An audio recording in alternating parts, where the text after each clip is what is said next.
Hello दोस्तों, आप सभी का स्वागत है आपके अपने परिवार द लॉजिकल साइंस में। मैं हूं आलोक सिंह आतिश और आज के इस वीडियो सेशन में हम लोग बात करने वाले हैं परमाणु संख्या और परमाणु भार की। जी हाँ दोस्तों, आपके एग्जाम में कुछ क्वेश्चन ऐसे पूछे जाते हैं जो सीधे सीधे तत्वों के परमाणु संख्या और उसके भार से संबंधित होते हैं। अगर आपको 1 से लेकर के 20 तक के तत्वों का परमाणु संख्या और परमाणु भार याद रहता है तो इस टॉपिक से पूछे जाने वाले प्रश्नों को आप आसानी से सॉल्व कर सकते हैं। आज के इस वीडियो सेशन में हम लोग 1 से लेकर के 20 तक के तत्वों का परमाणु संख्या और भार आसानी से कैसे याद रखें, इसी चीज़ पे फोकस करेंगे। तो आइए बिना अपने समय को गंवाए हुए शुरू करते हैं आज के इस सेशन की और देखते हैं एग्जाम रेलेवेंट क्या कुछ सीख पाते हैं। दोस्तों, आप सबों को मालूम है कि आपके पास टोटल तत्वों की संख्या कितनी है। आप सभी कहेंगे कि सर हमारे पास टोटल 118 तत्व हैं। इस 118 तत्व में से मात्र आपको 20 तत्व के परमाणु संख्या और परमाणु भार को याद रखना है, और वो भी आपका क्रम से 1 से लेकर के 20 तक का। ध्यान दीजिएगा, परमाणु संख्या सिर्फ आपको याद रखना है, परमाणु भार आपको ऑटोमेटिकली याद हो जाएगा। आप कहेंगे कैसे, तो आइए उसको भी देखते हैं हम लोग। पहले हम लोग इन सारे तत्वों के परमाणु संख्या की बात कर लेते हैं, उसके बाद परमाणु भार की बात करेंगे। ध्यान में रखिएगा कि हम लोग तत्वों के लेफ्ट साइड में परमाणु संख्या की बात करेंगे, यानी कि उसके एटॉमिक नंबर की बात करेंगे, और राइट साइड में हम लोग परमाणु भार की बात करेंगे, यानी कि एटॉमिक मास की बात करेंगे। साथ ही ध्यान में रखिएगा कि हाइड्रोजन के लिए हम लोग सिंबल क्या लिखते हैं, तो सर H लिखते हैं। जबकि हीलियम के लिए हम लोग क्या सिंबल लिखते हैं, तो सर He लिखते हैं। लिथियम के लिए क्या सिंबल लिखते हैं, तो सर Li। बेरिलियम के लिए Be। बोरोन के लिए B लिखते हैं, और कार्बन के लिए हम लोग C लिखते हैं। नेक्स्ट है आपका नाइट्रोजन, इसके लिए हम लोग सिंबल N लिखते हैं। ऑक्सीजन के लिए O, फ्लोरीन के लिए हम लोग F लिखते हैं, नियोन के लिए Ne लिखते हैं, और सोडियम के लिए हम लोग Na लिखते हैं। इसीलिए लिखते हैं क्योंकि सोडियम का जो सिंबल है वो इसके लैटिन नेम नाइट्रियम से लिया गया है। जबकि हम लोग मैग्नीशियम के लिए Mg सिंबल लिखते हैं। ध्यान में रखिएगा, जब भी हम लोग इन सारे तत्वों के परमाणु संख्या की बात करते हैं, ये सारा एक क्रम से है। जैसे यहाँ पे पहले हाइड्रोजन लिखा हुआ है, इसका परमाणु संख्या कितना हो जाएगा, तो सर 1 हो जाएगा। हीलियम का परमाणु संख्या 2 हो जाएगा। लिथियम का 3 हो जाएगा। बेरिलियम 4, बोरोन सर 5, कार्बन कितना होगा 6, नाइट्रोजन का परमाणु संख्या 7, ऑक्सीजन का 8, फ्लोरीन का 9, नियोन का 10, सोडियम का कितना होगा 11, और मैग्नीशियम का 12। अगर आप इसको 2-3 बार पढ़ेंगे, ये चीज आपको आसानी से याद रह जाएगा। बस आपको यहाँ पे ये याद रखना है कि 1 से लेकर के 20 तक के जो तत्व होते हैं उसका परमाणु भार उसके परमाणु संख्या का 2 गुना होता है। ज्यादातर केस में आपको ऐसा मिल जाएगा, लेकिन कुछ एक केसेस में 2 गुना से 1 ज्यादा मिलेगा। वो केसेस क्या होगा, आइए देखते हैं। पहले तो आप ये याद रखिएगा कि हाइड्रोजन का परमाणु संख्या भी 1 होता है और इसका परमाणु भार भी कितना होता है, तो सर 1 ही होता है। और ये चीज आप सबको आसानी से याद रहेगा कि हाइड्रोजन का परमाणु संख्या भी 1 होता है और परमाणु भार भी कितना होता है, 1 ही होता है। नेक्स्ट है आपका हीलियम।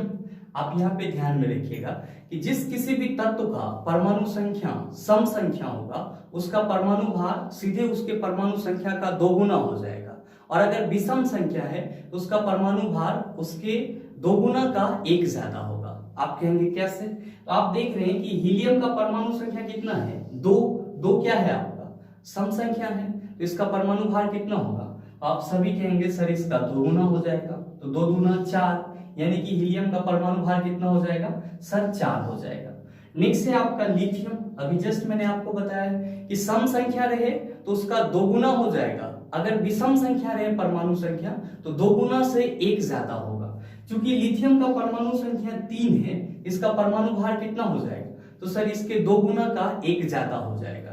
तो 3 दूना 6, 1 जोड़ देंगे तो कितना हो जाएगा, आप सभी कहेंगे सर 7। तो ध्यान में रख लेना है कि लिथियम का परमाणु संख्या 3 होता है और परमाणु भार कितना होता है, 7 होता है। लेकिन जब आप यहाँ आएंगे तो आप फंस जाएंगे। आप कहेंगे कि सर आपने जो रूल बताया है उसके अनुसार तो इसका परमाणु भार 8 होना चाहिए, लेकिन आप सभी ध्यान में रखेंगे कि बेरिलियम का जो परमाणु भार होता है वो कितना होता है, 9 होता है। और चूंकि ये रूल आपका प्रामाणिक नहीं है, मैंने सिर्फ आपको बस याद रखने के लिए बताया है, तो एक्सेप्शनली आप याद रख लेना कि बेरिलियम का परमाणु संख्या 4 जो कि एक सम संख्या है, लेकिन इसका परमाणु भार कितना होता है, 9 होता है। तो आपको ये चीज एक्सेप्शन में याद रखना होगा। ऐसे एक दो और भी मिलेंगे जिसको आपको याद रखना होगा। नेक्स्ट है आपका बोरोन। तो आप देख रहे हैं कि इसका परमाणु संख्या क्या है, आप कहेंगे सर 5, क्या होता है ये, सम या विषम? आप सभी कहेंगे सर ये तो विषम संख्या है, तो जस्ट वही करना है, इसके 2 गुना में 1 जोड़ देना है, तो 5 दूना 10 और 1 जोड़ेंगे तो कितना हो जाएगा, 11। तो आप सभी कहेंगे सर बोरोन का परमाणु भार कितना हो जाएगा, 11। और हम सभी याद भी करते हैं बोरोन 5 11, यानी कि बोरोन का परमाणु संख्या 5 है और परमाणु भार कितना है, 11 है। नेक्स्ट है आपका कार्बन। तो यहाँ पे कार्बन का परमाणु संख्या 6 है, तो 6 आपका क्या है, आप सभी कहेंगे सम संख्या, इसका 2 गुना करके लिख देंगे, तो सर 6 दूना 12 होता है। तो आप सभी कहेंगे सर कार्बन का परमाणु भार कितना हो जाएगा, 12 हो जाएगा। नेक्स्ट है आपका नाइट्रोजन।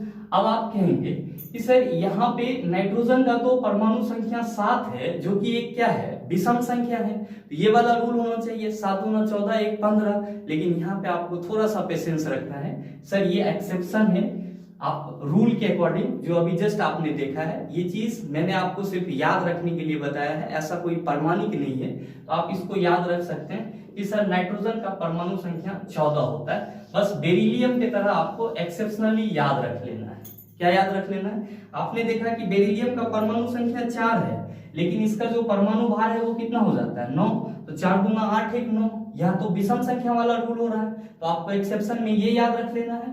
और फिर एक्सेप्शन में आपको ये भी याद रख लेना है कि चूंकि नाइट्रोजन का जो परमाणु संख्या 7 है वो एक विषम संख्या है, लेकिन इसका 2 गुना करते हैं तो क्या मिल जाता है, नाइट्रोजन का परमाणु भार मिल जाता है। नेक्स्ट है आपका ऑक्सीजन। ऑक्सीजन का परमाणु संख्या कितना है सर, 8। आप कहेंगे सर ये सम संख्या है, बिल्कुल 2 गुना कर दीजिए, परमाणु भार आपको मिल जाएगा कितना सर, 16। नेक्स्ट है आपका फ्लोरीन। फ्लोरीन का एटॉमिक नंबर कितना है सर, 9। ये क्या है, विषम संख्या, इसका 2 गुना करेंगे और 1 जोड़ देंगे, तो 9 दूना 18 1 19, तो फ्लोरीन का परमाणु भार कितना हो जाएगा, 19 हो जाएगा। नेक्स्ट है आपका नियोन। तो सर नियोन का जो परमाणु संख्या है वो क्या है, 10। 10 क्या है, सम संख्या, तो 10 का 2 गुना कर दीजिए, तो आप कहेंगे सर नियोन का परमाणु भार कितना होता है, 20 होता है। नेक्स्ट है आपका सोडियम। सोडियम का परमाणु संख्या कितना है, 11, विषम संख्या है, 2 गुना करके 1 जोड़ देना है, 11 दूना 22 23। आप सभी को मालूम होना चाहिए कि सोडियम का परमाणु भार कितना होता है, आप कहेंगे 23 होता है।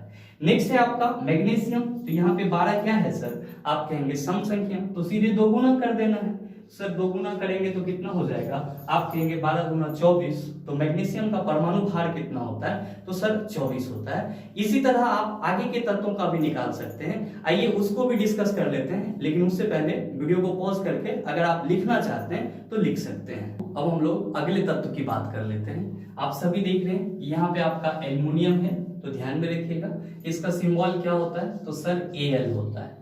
नेक्स्ट है आपका सिलिकॉन, इसका सिंबल क्या होता है, Si होता है। फास्फोरस का सिंबल P होता है, सल्फर का S होता है, क्लोरीन का Cl होता है।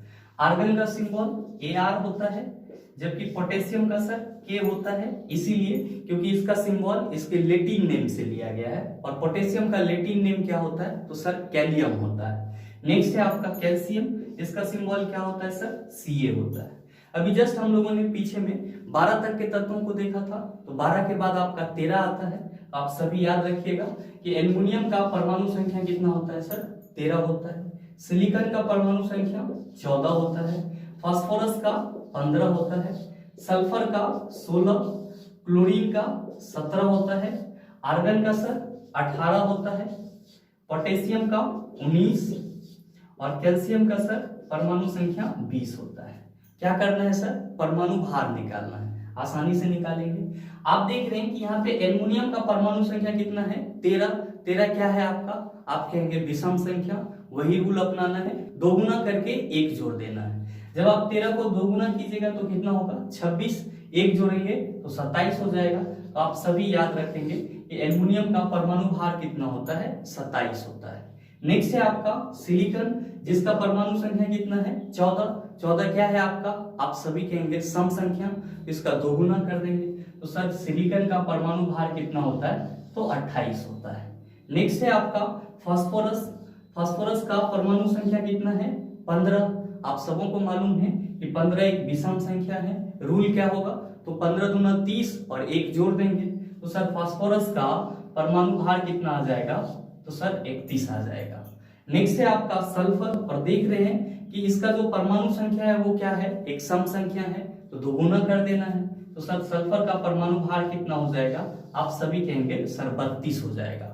नेक्स्ट है आपका क्लोरीन। 17 क्या है सर, आप सभी कहेंगे विषम संख्या, तो सर क्या करना है, दोगुना करके 1 जोड़ देना है। आप सभी कहेंगे कि सर दोगुना करेंगे तो 17 दूना 34, 1 35 हो जाएगा। तो आप ये भी याद रख सकते हैं। ऐसे अगर आपका मेमोरी पावर ठीक ठाक है तो आप ये याद रख लेना कि क्लोरीन का जो एटॉमिक मास होता है वो कितना होता है, 35.5 होता है।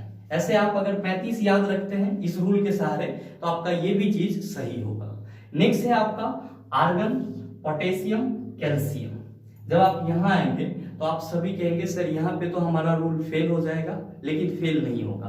बस आपको ये याद रखना है कि आर्गन, पोटेशियम और कैल्शियम तीनों क्या है, तो आप सभी कहते हैं सर ये तो संभारिक है, और आपको मालूम है कि संभारिक वे तत्व होते हैं जिसका परमाणु द्रव्यमान समान होता है लेकिन परमाणु संख्या अलग अलग होता है। तो आप सभी याद रख लेना कि आर्गन का भी परमाणु भार 40 होता है, पोटेशियम का भी परमाणु भार 40 होता है और कैल्शियम का भी परमाणु भार कितना होता है, 40 होता है।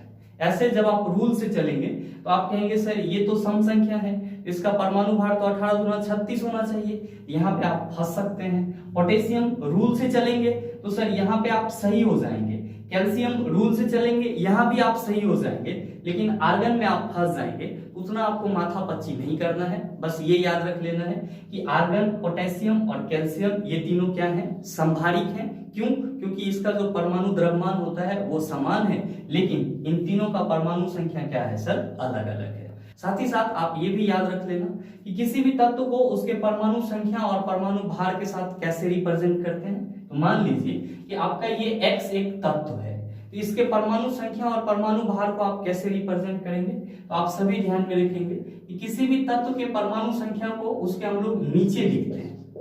किसी भी तत्व के परमाणु संख्या को हम लोग क्या करते हैं, नीचे लिखते हैं, और परमाणु भार को हम लोग ऊपर लिखते हैं। कभी कभी आपके एग्जाम में ये चीज भी पूछ लिया जाता है।